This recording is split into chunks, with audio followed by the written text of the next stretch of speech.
This is the most asked question that I get from you guys. It is the most asked question that my friends are asking me, that my family is asking me, and that I'm asking myself in this moment in quarantine. And that question is, will I ever dance in a professional ballet company again?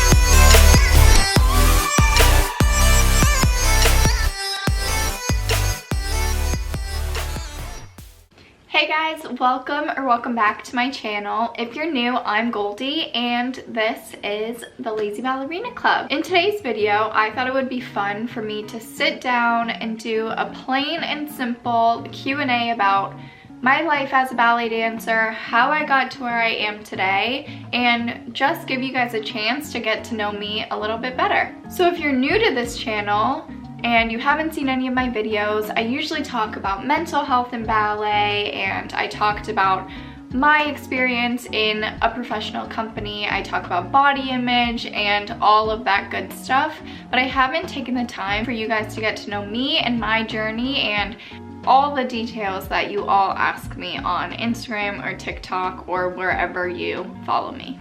Also, like, how cute is this sweatshirt? I thought it was perfect. Oh my god, I am a true bunhead in this video. I asked you guys over on my TikTok to ask me questions for this video, and I also just put together some of the most common questions that I get as a ballet dancer. So I have about like 15-ish questions. So I just feel like we should get into the questions. First question is, when did I start dancing? So I started dancing when I was 5. I think I said it in my first video. 25 years old right now. And I think that's pretty normal, typical. I feel like most girls or dancers usually start when they're like 3 years old or 5 years old.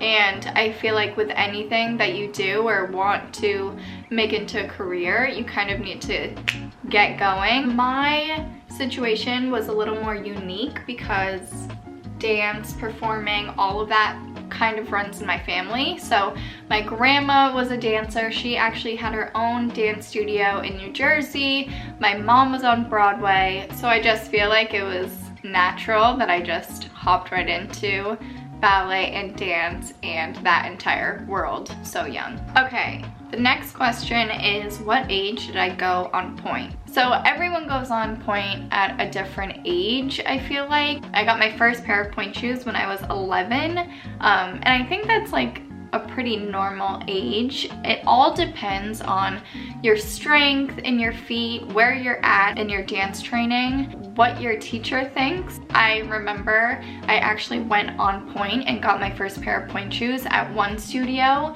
and then I changed studios and I actually was like held back a year, or I was placed in a less advanced class because my new teacher didn't feel like I was strong enough, even though my old teacher put me on pointe. I just want to emphasize this, that you have to be careful. You cannot just like walk into a store and buy yourself some pointe shoes, as exciting and fun as that sounds.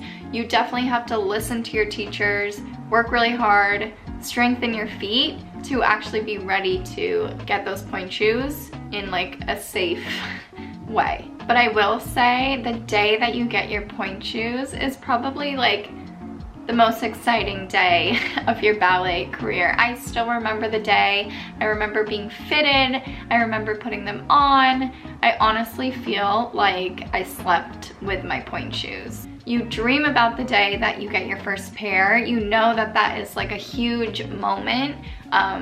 And I just remembered being so excited, and quickly after I got my pointe shoes, I wasn't as excited because all of a sudden I was coming home with blisters and bruised toenails, but that first initial class where you first have your pointe shoes on, you can't beat it. The next question is, where did I train? I didn't train anywhere exciting. I trained at a local dance studio near where I lived. If you didn't know, I grew up in California, in LA, so I just went and took classes at my local dance studio. I honestly kind of want to do like a full video on this, like local dance studios compared to like conservatories or like boarding school for ballet, and I actually did both. If you guys want a video on that, leave a comment down below, let me know, and I feel like it could be really, really interesting. Let me know if you want that. But I trained at a local dance studio. It was definitely like a strict ballet school that set you up for a professional career, but it wasn't a boarding school. I grew up going after school, did my classes. I was usually there for like 3 hours a night every single day. And then into my high school career, I left normal high school and then started training longer days. So I think I would get to the studio at like noon and then be there all day till like 9:30 at night. Once I got more serious and I realized that this is what I wanted to do as a career, I kind of shifted my focus to like, okay, like let's do this. It wasn't until I graduated high school that I went away to a more conservatory type school. It was actually the Washington Ballet School, which was connected to a professional company. So that was the first like professional work environment that I was a part of. I was taking class with company members, I was seeing them rehearse, I was performing with them, and that was definitely another level of training that I definitely needed before I became a professional dancer.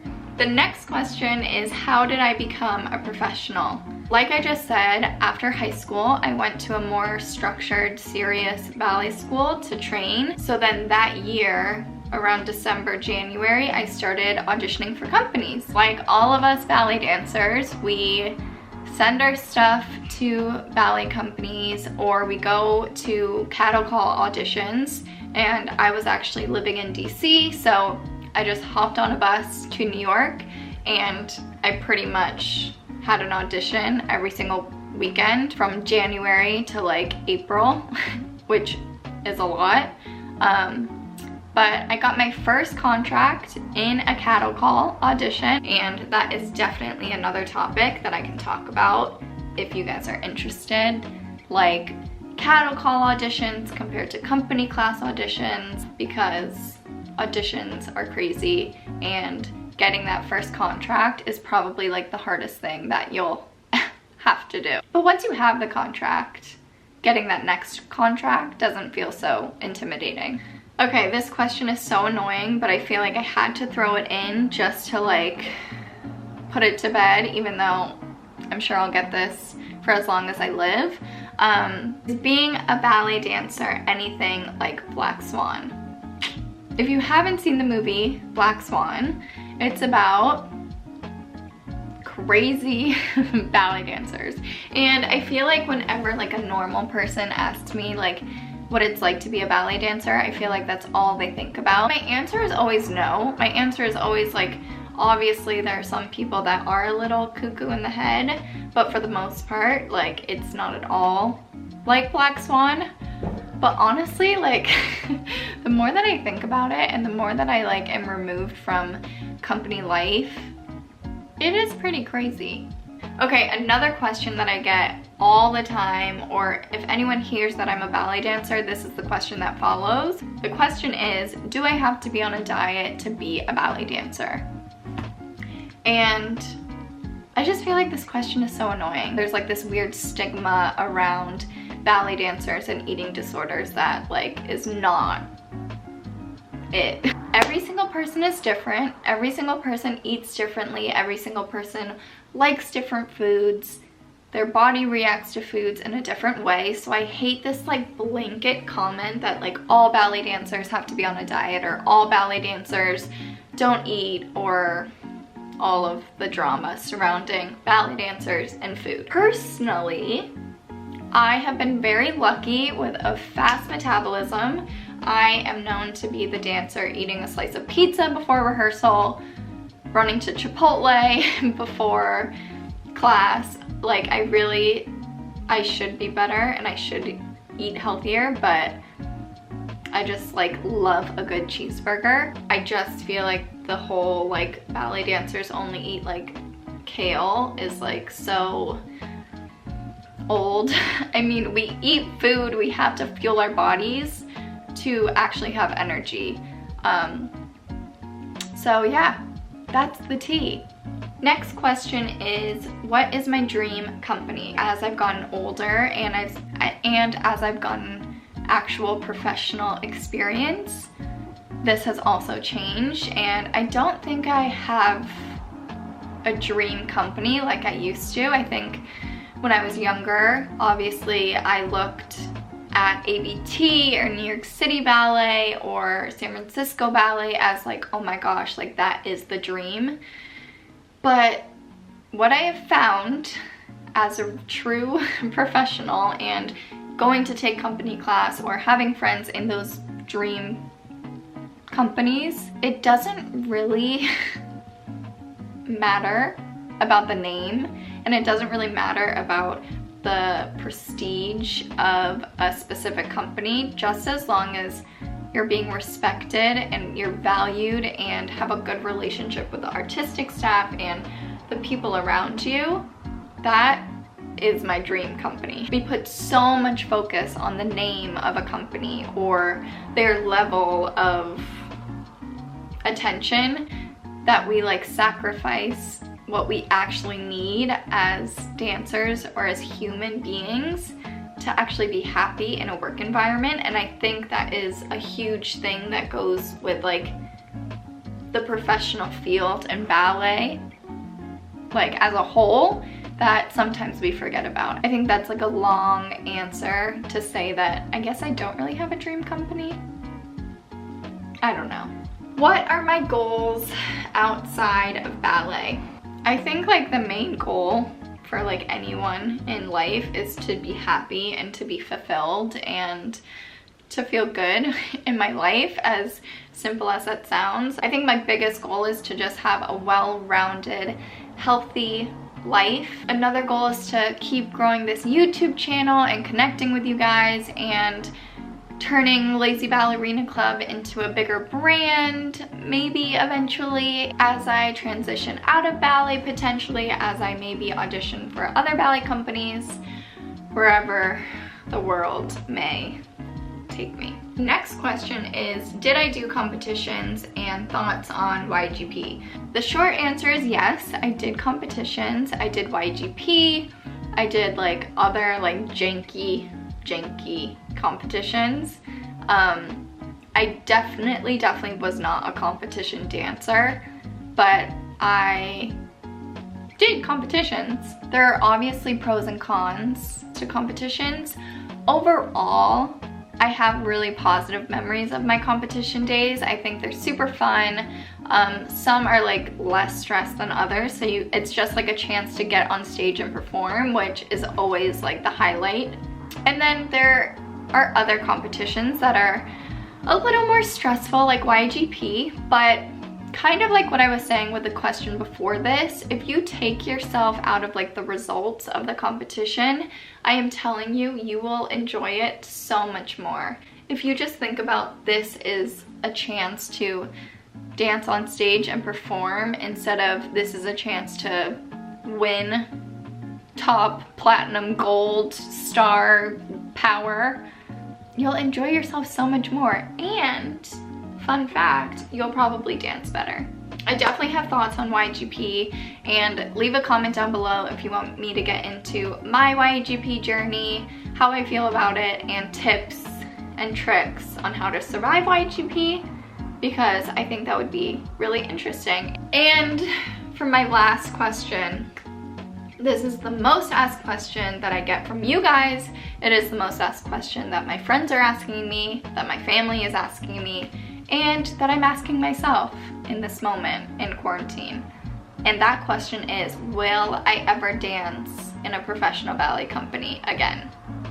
Dun dun dun. To be quite honest, that is a very good question, and I don't have the answer. I wish I had the answer. It would really help me, but kind of impossible to have an answer at this moment today in quarantine. The whole ballet world is like a big giant question mark, but I have no idea if I'm gonna be in a ballet company again. I have no idea if I even want to be in a ballet company again. I'm kind of taking this time to reevaluate, reassess, focus on other parts of my life that I'm excited about, which is this YouTube channel, Lazy Ballerina Club. I started a new job in a completely different field, which is exciting, and kind of just like going with the flow, as scary as that sounds, because I think this is like the first time in my life that I've ever like gone with the flow in regards to like my future.